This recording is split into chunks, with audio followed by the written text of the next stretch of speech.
Welcome to the B2B Brand 180 Podcast, giving you 15 to 20 minutes of dynamic insights and practical strategies to make a 180-degree shift in your branding, leadership, and growth. Hi, I'm Linda Fanaris, CEO of Millennium Agency, and your host today.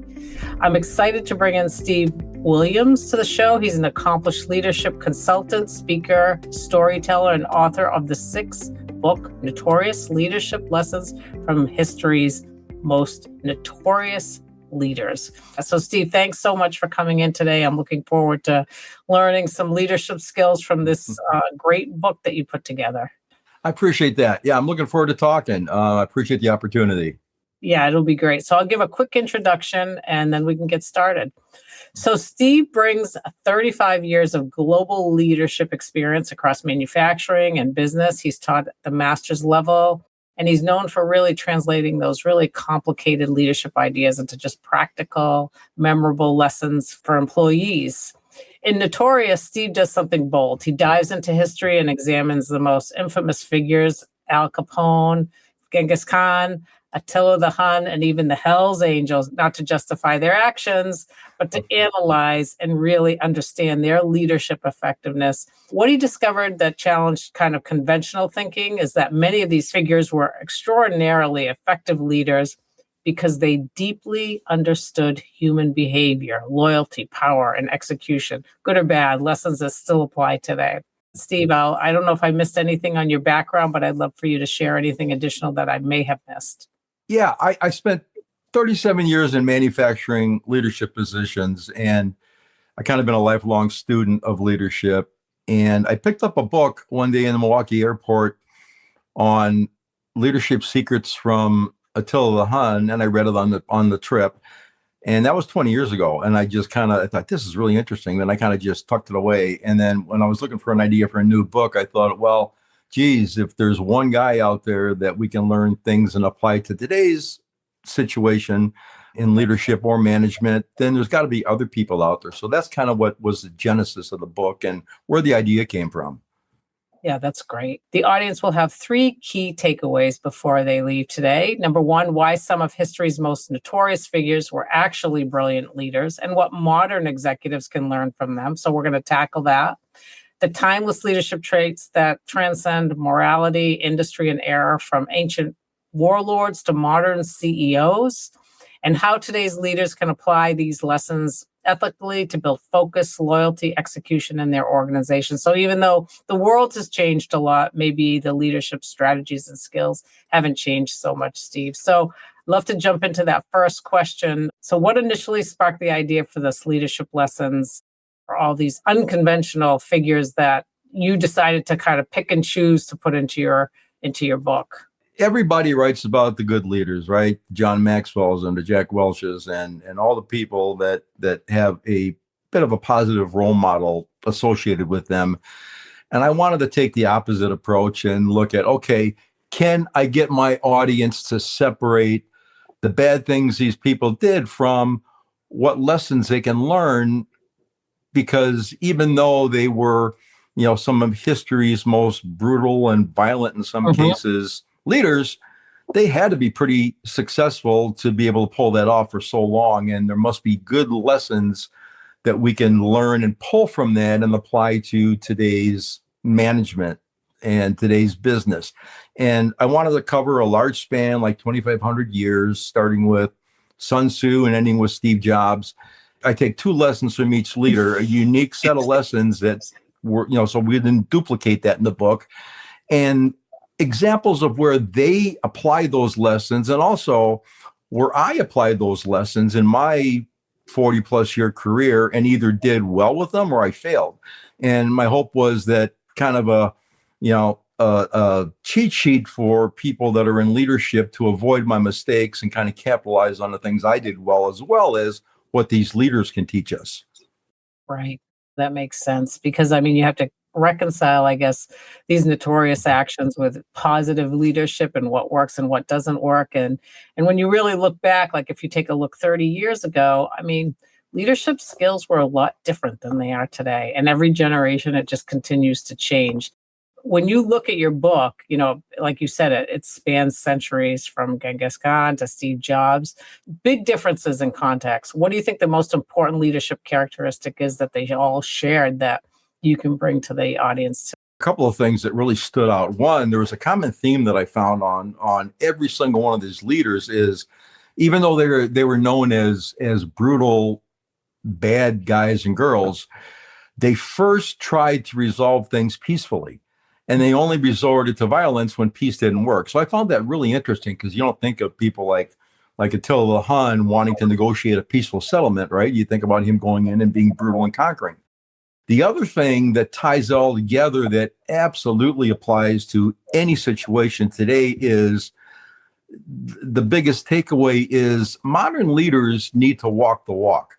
They need to do what they say, and they need to inspire the people that they're trying to lead. Because one thing that I've learned in my career and through studying these 10 notorious leaders is people don't follow a vision, they follow a leader. No matter how good the vision is, if they don't trust or have confidence in the leader, you're going to lose them.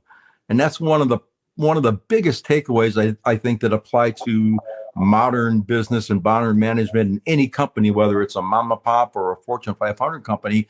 You could drop every one of these lessons in there, but that would probably be the biggest one. I mean, say what you do and do what you say, right? Don't ask your people to do something you haven't either done before or are willing to get your hands dirty right alongside them. Are there specific characteristics? I mean, you have quite a range of individuals from Steve Jobs. Is there like maybe the top 3 that you're seeing really are common denominators across all of them? Charisma is certainly one of them. And, some people are born, charismatic.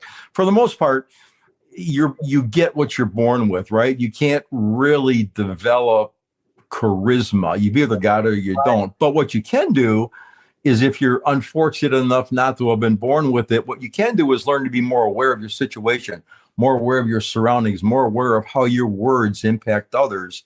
And maybe not everybody can be a Steve Jobs doing his product launches, but they can be more effective by learning, these are the kind of ways that I can relate to people and get my message across and get their buy-in to whatever vision or direction I'm trying to go and steer them into. Another one, like I said, is just being there. You don't lead from the back. I mean, none of these leaders, and, we've all had bosses that were terrible, right? That would sit in their office and give us orders and expect us to go out and do it and didn't want to get their hands dirty, right? I mean, the most effective leaders are the ones that are out there with their troops, with their engineers, with their factory workers on the line, solving problems and getting things done side by side, instead of, thinking, well, that's grunt work, it's below me. So you write about like talent management and what I'll call fierce loyalty. So how did someone like Al Capone inspire like loyalty? Because and how can like modern business leaders apply those lessons in an ethical manner? Because obviously, sounds like that could be challenging. It is. And I get asked that a lot. How do we separate the good from the bad with each one of these people? And Al Capone, for example, I'm 50 miles north of Chicago, so he's near and dear to my heart. And he was extremely loyal. There's a lot of contradictions with Al Capone.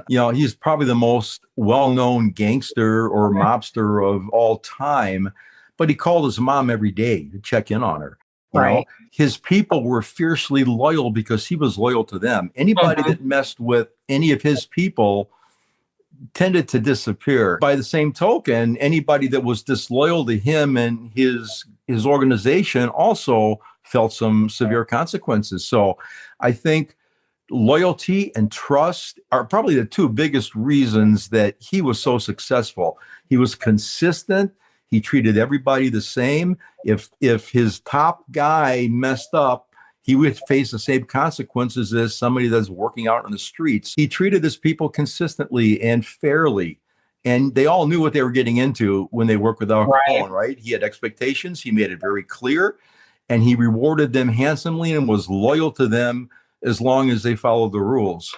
Yeah, and that's a great point. I think that consistent component is really, really important. It sets boundaries for employees. It makes it easier to understand what the expectations are versus maybe somebody who has a varying personality, or you never know what day, where they're coming from on that particular day of the week or what mood they'll be in. But having that consistent way about them, like you always know where they stand, is, Right. I think, a great thing for any leader to embrace. Of course.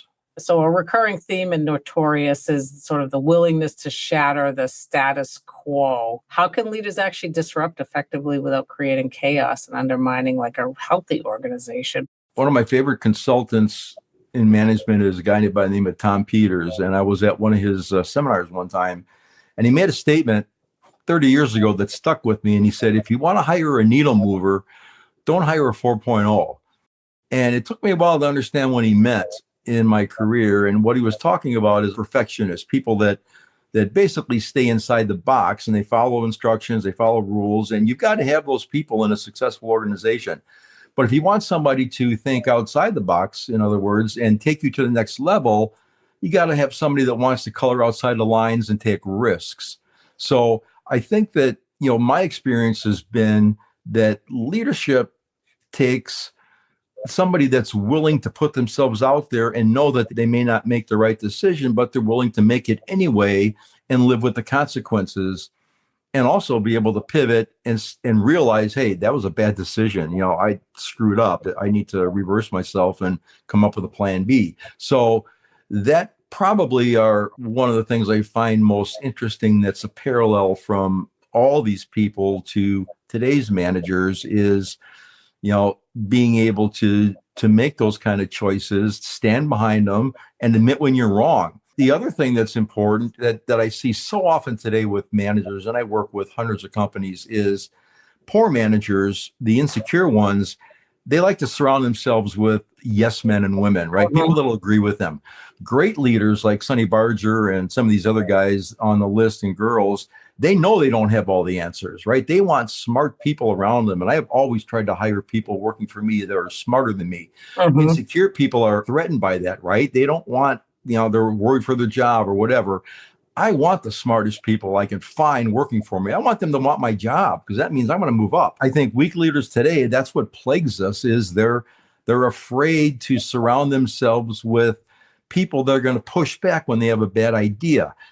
Being a heretic in this context is breaking the status quo. And everybody that walks into a leadership position, there's things that are set up. And I challenge people to look at it as if, you're starting from scratch, right? Why are we doing it this way? Well, we've always done it that way. That's not good enough. You got to look past that. You got to look, well, is it adding value? Or is it just busy work or the way that somebody set it up 20 years ago? Right. So I challenge people to look at everything and say, why are we doing it this way? Is there a better way to do it? Or do we need to do it at all when they're looking at all these processes? Yep. No, that's a great point. So if I read Notorious, what is like one concrete lesson in action that I could just totally apply like tomorrow morning to improve my leadership skill? I think the biggest meta lesson, if you will, you could take away from this is treat your people right, be honest, build trust, be consistent, admit your mistakes, and don't take credit for other people's work. A lot of poor leaders do that as well, where their team will do something great and they'll go in front of the board and it was their idea. Give credit where credit's due, right? You've got to build that trust and confidence that your people know you've got their back.